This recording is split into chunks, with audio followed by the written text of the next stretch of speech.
Bismillahirrahmanirrahim. Assalamualaikum warahmatullahi wabarakatuh. Kembali lagi di konten Mari Bercerita bersama saya Revi Ridwan Ahmad dan Ibrahim Rafasya Ahmad. Sebenarnya tadi pagi kita sudah syuting, cuman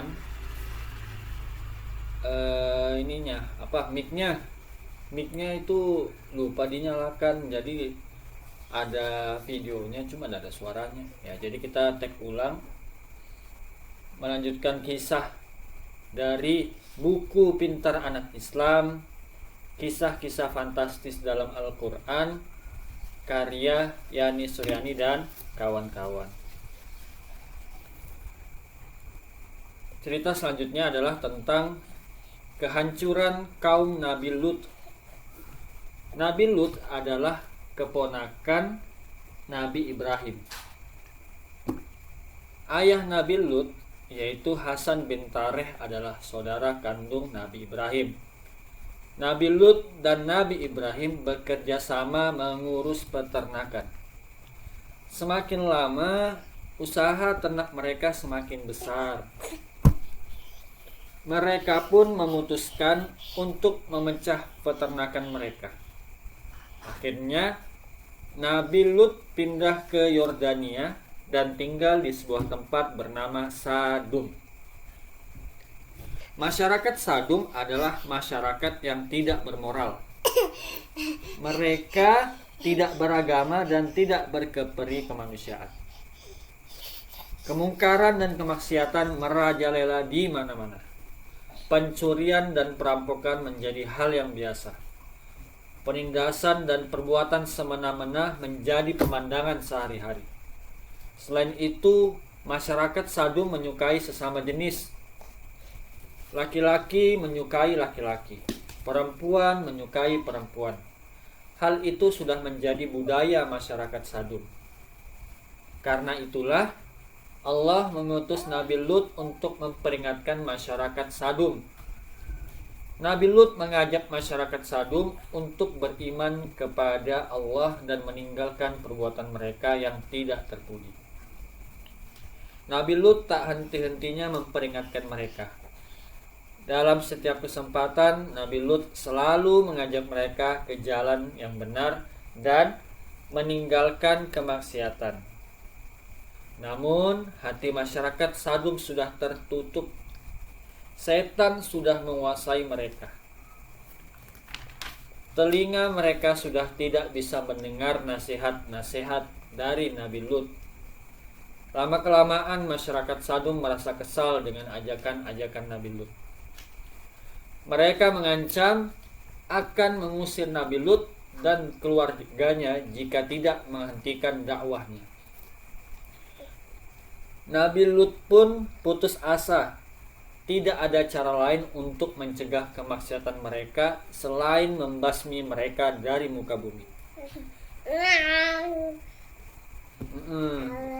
Iya, betul. Hal itu sebagai balasan atas sikap mereka yang keras dan tidak mau mendengar nasihat. Nabi Lut pun berdoa kepada Allah agar masyarakat Sadum diberi peringatan dengan azab di dunia. Suatu hari, Nabi Lut kedatangan tamu. Mereka adalah para lelaki yang tampan. Nabi Lut mempersilahkan mereka masuk. Namun, ia juga bingung, khawatir tamu-tamunya menjadi korban kebiadaban masyarakat Sadum. Nabi Lut berpesan kepada istri dan kedua putrinya agar merahasiakan kedatangan para lelaki itu ke rumahnya. Akan tetapi, istri Nabi Lut berkhianat. Ia memberitahukan kedatangan tamu Nabi Lut kepada para tetangganya. Kekhawatiran Nabi Lut pun terbukti. Berita kedatangan tamu lelaki yang tampan ke rumah Nabi Lut tersebar luas. Masyarakat Sadum berbondong-bondong mendatangi rumah Nabi Lut.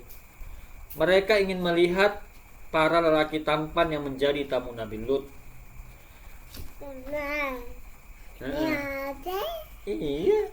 Iya. Nah, makan jagung dah. Ketika masyarakat Sadum sudah ada di depan rumah Nabi Lut, mereka berteriak-teriak agar Nabi Lut membukakan pintu untuk mereka. Namun Nabi Lut tidak membukakan pintu bagi mereka. Kenapa tadi bukakan? Ia berseru kepada mereka agar pergi dan tidak mengganggu tamunya.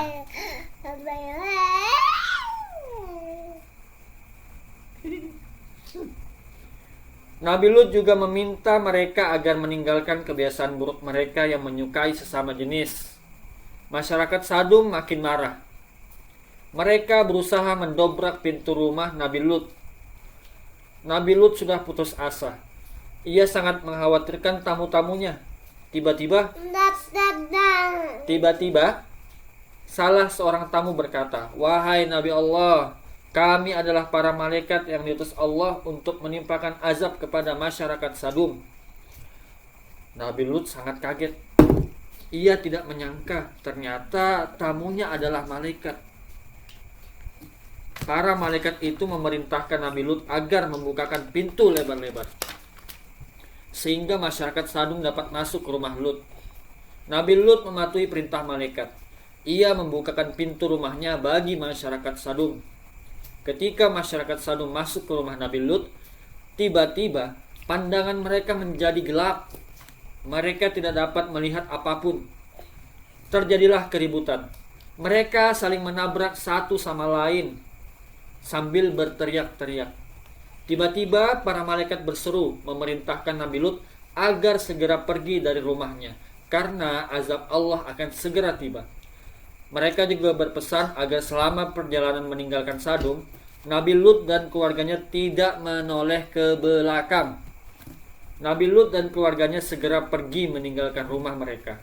Mereka berjalan dengan cepat dan tidak menengok ke kanan dan ke kiri. Namun, istri Nabi Lut tidak mematuhi perintah malaikat. Ia berjalan di belakang Nabi Lut sambil terus menengok ke belakang. Ia ingin tahu keadaan masyarakat Sadum yang ditinggalkannya. Karena sering menoleh ke belakang, istri Nabi Lut menjadi tertinggal jauh di belakang Nabi Lut dan kedua putrinya. Ketika Nabi Lut dan kedua putrinya sampai di perbatasan kota Sadum, terjadilah gempa bumi yang hebat. Getarannya sangat kuat disertai dengan angin kencang dan hujan batu. Kota Sadum hancur luluh seketika. Tidak ada seorang pun yang selamat.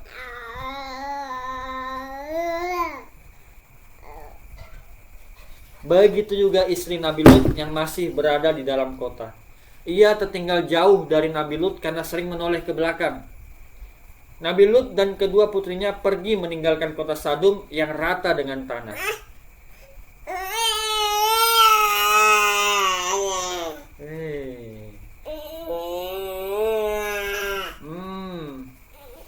Kisah ini terdapat dalam Al-Quran surah Al-A'raf ayat 80 sampai 84 dan surah Hud ayat 77 sampai 83. Alhamdulillah. Ya,